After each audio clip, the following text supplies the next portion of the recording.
আসসালামু আলাইকুম। পাওয়ার প্রেজেন্টস ক্রিক টকে সকলকে আমন্ত্রণ। রাওয়ালপিন্ডিতে খুব সচরাচর একদম ফ্ল্যাট ট্র্যাকে খেলা হয়, খুব ব্যাটিং প্যারাডাইসে খেলা হয়, কিন্তু এবার বাংলাদেশ পাকিস্তান টেস্টের জন্য যে উইকেটটা রেডি করা হয়েছে সেই উইকেটে আমরা দেখতে পেয়েছি ঘাসের বেশ বড়সড় একটা আস্তরণ রয়েছে। এই জায়গায় আমার মতামতটা একটু ভিন্ন রকম। পাকিস্তান ডেফিনেটলি পেস বোলিংয়ের সমৃদ্ধশালী একটা লাইন আপ করেছে, অর্থাৎ বেস্ট ইলেভেনে কোনো স্পিনার নাই, মানে কোনো ফ্রন্টলাইন স্পিনার নাই। আবরার আহমেদকে নেওয়া হয় নাই। যে চারজন ফ্রন্টলাইন বোলার রয়েছেন তারা মূলত পেস বোলার এবং সেই পেসের উপর ডিপেন্ড করেই করা হয়েছে। রাওয়ালপিন্ডিতে গেল 5 বছরে যে লঙ্গার ভার্সন ম্যাচগুলো খেলা হয়েছে সেই লঙ্গার ভার্সন ম্যাচে ডেফিনেটলি পেস বোলাররাই সবচাইতে বেশি সংখ্যক উইকেট পেয়েছেন, কারণ তাদেরকে বোলিং করানো হয়েছে সবচাইতে বেশি। আমরা যদি একটু দেখি আসলে কতগুলো উইকেট পেস বোলাররা পেয়েছেন, কতগুলো উইকেট স্পিনাররা পেয়েছেন, আমি উইকেটের পরিসংখ্যানে যাব না, আমি বোলিং স্ট্রাইক রেটের পরিসংখ্যানে যেতে চাই।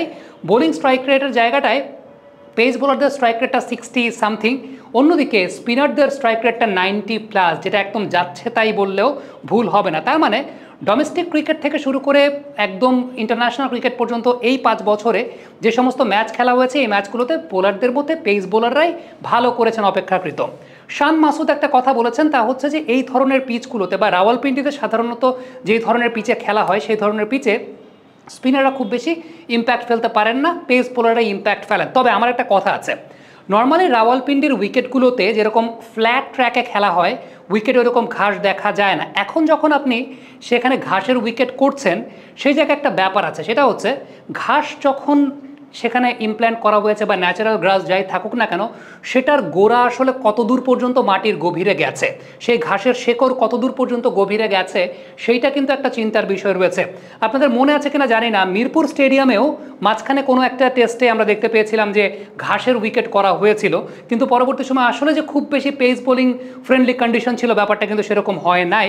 তখন একটা ব্যাপারে কথা বলা হচ্ছিল যে আসলে আপনি ঘাসের উইকেট করছেন, কিন্তু সেক্ষেত্রে কিন্তু ওই উইকেটটা টাইম দিতে হয়, ওই শেকড়টা গোড়াটা নিচ পর্যন্ত পৌঁছানোর জন্য, যেটা হার্ডনেসটা ক্রিয়েট করার জন্য, যে পিচের হার্ডনেস কতটুকু থাকবে সেই ব্যাপারটা কিন্তু একটা উল্লেখযোগ্য বিষয় রয়েছে।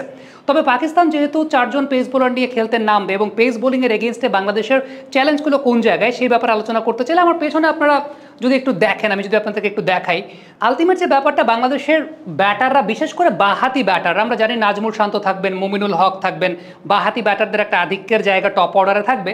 তাদের ক্ষেত্রে ম্যাক্সিমাম ক্ষেত্রে আমরা যে বিষয়টা দেখি তা হচ্ছে অ্যারাউন্ড দ্য উইকেট, অর্থাৎ আম্পায়ারের ডান দিক থেকে আসা বলগুলো যেগুলো ইনকামিং বল হয় তারা সেগুলো অ্যাক্রস শেপে খেলতে গিয়ে maximum number of occasions wicket দিয়ে আসেন, এবং সেটা একদিন 2 দিনের গল্প না, এই গল্পটা কিন্তু গেল 3-4 বছর ধরেই এমনটা একদম কন্টিনিউয়াস প্রসেসে দেখা যাচ্ছে।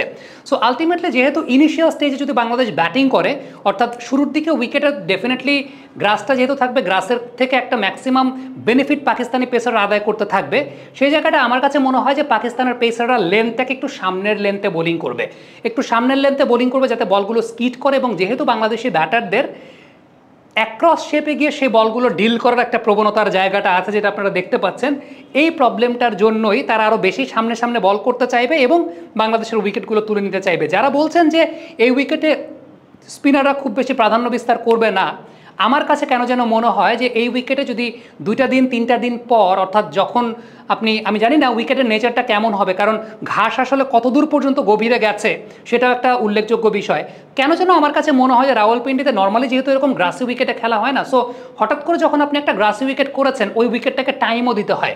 এই উইকেটটা কতটুকু টাইম নিয়ে প্রস্তুত করা হয়েছে বা এই ঘাসগুলোকে কতটুকু টাইম দেওয়া হয়েছে নিচ পর্যন্ত, রুট পর্যন্ত পৌঁছানোর জন্য, সেটা যেহেতু জানি না, আমার কাছে কেন যেন মনে হয় যে এইখানে 2 নম্বর দিনের পর থেকে স্পিনারদেরও একটা ডমিনেশনের জায়গা থাকবে, অথবা সেটা আপনি প্রথম দিনও দেখতে পারেন যদি বাংলাদেশ আগে বোলিং করে। পাকিস্তানে যেহেতু স্পিনার নাই, বাট বাংলাদেশ যদি আগে বোলিং করে স্পিনারদের কাছ থেকে আপনি কিছু ভালো দেখতে চাইলে দেখতেও পারেন।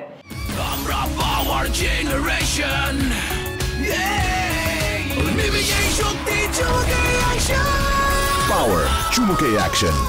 সো বিষয়টা যে এইরকম হবে যে একদম পেস বোলাররাই বাউন্সার দিয়ে ফাটিয়ে ফেলবেন, আমার কাছে মনে হয় না ব্যাপারটা সেরকম ঘটবে, কারণ উইকেটের নর্মাল একটা নেচারের একটা ব্যাপার আছে। রাওয়ালপিন্ডির উইকেট নর্মাল তার যে বৈশিষ্ট্য, সেই ঘাসটা দেওয়ার পর সেই ঘাসটা আসলে কতটুকু টাইম পেয়েছে সেটা একটা অনেক বড় ফ্যাক্টরের জায়গা। কিন্তু বাংলাদেশের ব্যাটারদের জন্য চ্যালেঞ্জের জায়গা যেটা হবে, বাংলাদেশি ব্যাটারদের ক্ষেত্রে সত্যিকারের অর্থে উইকেট যে খুব বেশি ম্যাটার করে তা না, the quality of batting it matters a lot, এবং সেই কোয়ালিটির ব্যাটিংয়ে যখন আপনি এইভাবে অ্যারাউন্ড দ্য উইকেট আসা বলগুলোতে আউট হয়ে যাবেন এবং ভেরিয়াস নাম্বার অফ ওকেশনস একজন ব্যাটার মুমিনুল বলেন, নাজমুল শান্ত বলেন, জাকির হাসান তিনি ছিলেন, তিনিও যদি আপনি বলেন একদম এই সিমিলার প্যাটার্নেই কিন্তু এই ব্যাটাররা আউট হয়েছেন। ইভেন সেটা তামিম ইকবালের ক্ষেত্রে আমরা দেখেছি।